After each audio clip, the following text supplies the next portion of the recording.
ఆధ్యాత్మిక వైభవానికి నిలయం ఆలయం భారతదేశం. మరి భారతదేశంలో ఉన్నటువంటి అనేక రకాలైనటువంటి తీర్థస్థానాలు, అలాగే క్షేత్ర రాజ్యాలు, అలాగే మనం చూసినట్టయితే భారతీయ సంస్కృతిలో మనకు నదుల్ని, అలాగే సముద్రాల్ని, పర్వతాల్ని కూడా ఆరాధన చేసేటువంటి ఒక విశిష్టమైన సంప్రదాయం ఉంది. అంటే సృష్టిలో ఉన్నటువంటి, ప్రకృతిలో ఉన్నటువంటి ప్రతి అంశం కూడా భగవంతుని యొక్క స్వరూపంగా భావించి ఆరాధన చేసేటువంటి ఒక దివ్యమైన సంస్కృతి మన భారతీయ సంస్కృతి. కాబట్టి అందులో భాగంగానే అనేక పర్వతాలని కూడా మనం ఆరాధన చేసేటువంటి ఒక పద్ధతి ఉంది. అలా మనం చూసినట్టయితే శ్రీకృష్ణునికి సంబంధించినటువంటి గోవర్ధనగిరి కూడా మనకు ఒక ఆరాధనా స్థలంగా ఉంది. అలాగే ఇక హిమాలయాస్ అయితే అవి ముఖ్యంగా సమస్త దేవతలకు నిలయంగా, హిమాలయం అనగానే ఒక మహిమాలయం, ఒక తపస్సుకు నిలయం, అలాగే దివ్య చైతన్యానికి, ఆధ్యాత్మిక వారసత్వానికి ఒక ప్రతిరూపంగా భావింపబడుతోంది. మరి అలా ఉన్నటువంటి అనేక హిమాలయాలకు సంబంధించిన అంశాల్లో అత్యంత ప్రాముఖ్యత కలిగినటువంటి ఒక పర్వతం గురించి ఇప్పుడు మనం తెలుసుకునే ప్రయత్నం చేద్దాం. మనకు మౌంట్ కైలాస్ అని అందరూ కూడా వినే ఉంటారు. మరి మౌంట్ కైలాస్ అనేటువంటిది టిబెట్లో ఉంది. మరి మౌంట్ కైలాస్ టిబెట్లో ఉంటే అలాంటి ఒక ప్రతిరూపం ఉన్నటువంటిదే మన భారతదేశంలో కూడా ఉంది.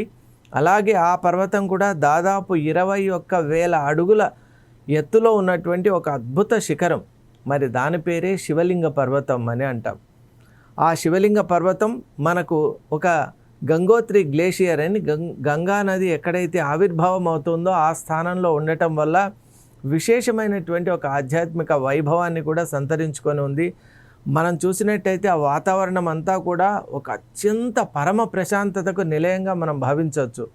అసలు హిమాలయ శ్రేణులంతా కూడా చూపరుల యొక్క దృష్టిని ఆకట్టుకోవడమే కాకుండా మన మనస్సు అనేక రకాలైనటువంటి ఆలోచనలకు వెళ్ళి ఏ ఆలోచన లేనటువంటి ఒక అద్భుతమైన స్థితికి, పరమ ప్రశాంత ధామానికి, స్థితికి, వైభవానికి వెళ్ళిపోతుంది. మరి అలాంటి ఒక పర్వతమే ఈ శివలింగ పర్వతం.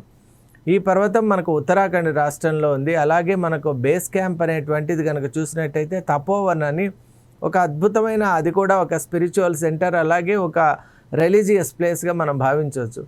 మరి ఈరోజు మనం ఈ యొక్క పర్వతం గురించి ఎందుకు మాట్లాడుకుంటున్నామంటే, ఈ శివలింగ పర్వతం యొక్క వైభవం ఏంటి అని తెలుసుకోవాలి అంటే, సూర్య కిరణాలు ఎప్పుడైతే ఆ పర్వతం యొక్క శిఖర అగ్రభాగం ఏదైతే ఉంటుందో సమిట్ అని మనం అంటాం, the summit of any mountain, అది చూసినప్పుడు శివలింగ రూపంలో అలాగే మెరిసిపోయేటువంటి పసిడి కాంతులతో మన అందరినీ కూడా భగవంతుడి యొక్క సాక్షాత్కారమే మనకు కలిగిందా అనేటువంటి ఒక అనుభూతిని, అనుభవాన్ని మనకు ప్రసాదిస్తుంది.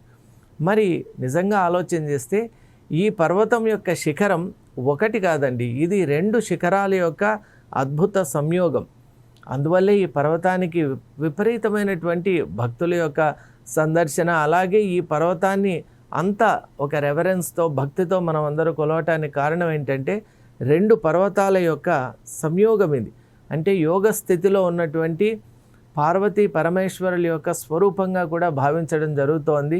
ఇక్కడ ఉన్నటువంటి నార్త్ ఈస్ట్, సౌత్ వెస్ట్ ఆ సమిట్స్ 2 కలిపి ఉండటం వల్ల ఆ శిఖరం అనేటువంటిది చాలా అంటే షార్ప్గా ఉండటం, వన్ పాయింటెడ్గా ఉండటం, ఇదంతా ఒక పిరమిడ్ రూపంలో ఉండటం వల్ల ఈ పర్వతానికి ఎవరైతే దగ్గరికి వెళ్తున్న కొద్దీ కూడా వాళ్ళ మనసులో ఉన్నటువంటి అలజడి, అలాగే మనస్సుకు సంబంధించిన వికారాలు, మనసులో చెలరేగేటువంటి అనేక ఉద్వేగాలన్నీ కూడా అదంతకదే అటెన్యుయేట్ అవుతున్నాయని సైంటిఫిక్గా ప్రూవ్ చేశారు. ఎందువల్ల అంటే ఈ పర్వతం యొక్క ఆరా అటువంటిది. అలాగే ఈ పర్వతం చుట్టూ ఉన్నటువంటి ఎలక్ట్రోమాగ్నెటిక్ ఫోర్స్ ఫీల్డ్ ఎంత ఇంటెన్స్గా ఉంటుందంటే ఆ పర్వత శిఖరానికి దగ్గర వెళ్తున్న కొద్దీ మన మనస్సు చాలా ప్రశాంతంగా, అసలు ఉద్విగ్న రహితమైనటువంటి ఒక చైతన్య స్థితిలో ఉంటాం.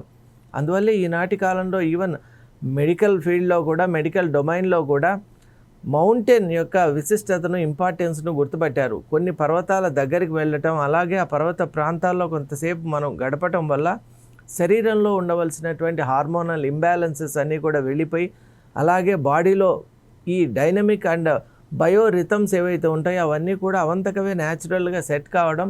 ఇక అన్నిటికంటే అద్భుతమైన ఒక యోగ ప్రక్రియ ఏదైతే ప్రాణాయామం అని మనం అంటామో అది అత్యంత సహజంగా అటువంటి ప్రాంతంలో జరుగుతుంది.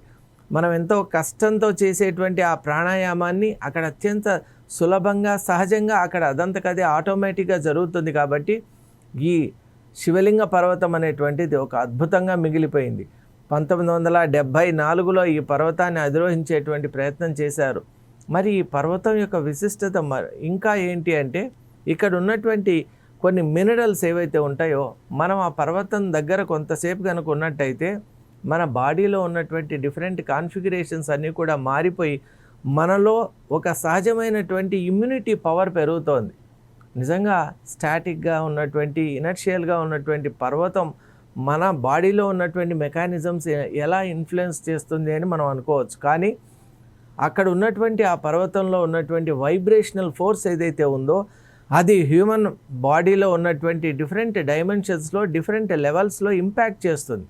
మరి అలా చేయటం వల్ల ఆ సైలెంట్ ఇంపాక్టే మన జీవితానికి ఒక కొత్త మలుపుగా మారిపోతుంది. కాబట్టి ఉత్తరాఖండ్ అనేటువంటి ఇప్పుడు భారతదేశంలో గర్వాల్ ప్రాంతంలో ఉన్నటువంటి ఒక అత్యద్భుతం, ప్రతి ఒక్కరు కూడా వారి యొక్క లైఫ్ టైంలో సందర్శించవలసినటువంటి ఒక అద్భుతమైన తీర్థస్థానం. అలాగే ముఖ్యంగా మౌంటైనీరింగ్ కూడా ఇది చాలా ఛాలెంజ్గా పేర్కొంటున్నారు. ఎందువల్ల అంటే ఆ శిఖరం ఎలా చాలా ఆ క్లిఫ్ట్ అనేటువంటిది ఎలా ఉందంటే బేస్ క్యాంప్ నుంచి పైకి వెళ్తున్న కొద్దీ ఒక రకంగా అటెన్యువేట్ అవుతూ ఉండటం వల్ల, షార్ప్నెస్ పెరగటం వల్ల, రిడ్జెస్ అనేటివి ఉండటం వల్ల ఆ ప్రాంతంలో మనకు ట్రెక్కింగ్ కానీ మౌంటైనీరింగ్ కానీ నిజంగా అది సీజన్డ్ మౌంటైనర్స్ కూడా ఒక పెద్ద ఛాలెంజ్. మరి సాహసం అంటే ఎవరైతే ఇష్టపడతారో అలాంటి వాళ్ళు ఈ పర్వతాన్ని కూడా అధిరోహించేటువంటి ప్రయత్నాలు చేశారు. కానీ వాతావరణం కూడా అక్కడ చాలా భిన్నంగా ఉండటం, అలాగే అక్కడ ఉన్నటువంటి ఆక్సిజన్ కంటెంట్ ఏదైతే ఉందో సాంద్రత బాగా తక్కువగా ఉండటం వల్ల ఈ పర్వతం నిజంగా మౌంటైనర్స్కి ఒక పెద్ద సవాల్. ముఖ్యంగా మన ఆధ్యాత్మికంగా స్పిరిచువల్ పాయింట్ ఆఫ్ వ్యూలో మనం చూసినట్టయితే హ్యూమన్ మైండ్ అనేటువంటిది నిజంగా ఈ మధ్యకాలంలో చూస్తే డిస్ట్రాక్ట్ అయిపోతుంది. మనం అందరూ కూడా ఏఐ ఏజ్లో ఉన్నాం, అలాగే డిజిటల్ ఏజ్లో ఉన్నాం. మొబైల్ ఫోన్స్ కానివ్వండి, అలాగే చుట్టూ ఉన్న వాతావరణంతో మనం ప్రభావితం అవుతున్నాం. కాబట్టి ఈ సందర్భంలో ఇటువంటి పర్వతాలని మనం సందర్శించడం వల్ల ఆటోమేటిక్గా మనలో ఉన్నటువంటి బయోరిథమ్స్ కానివ్వండి, బాడీ డైనమిక్స్ కానివ్వండి, ఇవన్నీ మారిపోయి అద్భుతమైన ఒక ఫుల్లీ ఇంటగ్రేటెడ్ పర్సనాలిటీగా మనం డెవలప్ కావచ్చు. కాబట్టి సైంటిఫిక్గా, స్పిరిచువల్గా ఒక అత్యద్భుతమైనటువంటి మార్వెల్గా మనం పేర్కొనవచ్చు ఈ శివలింగ పర్వతాన్ని. Thank you.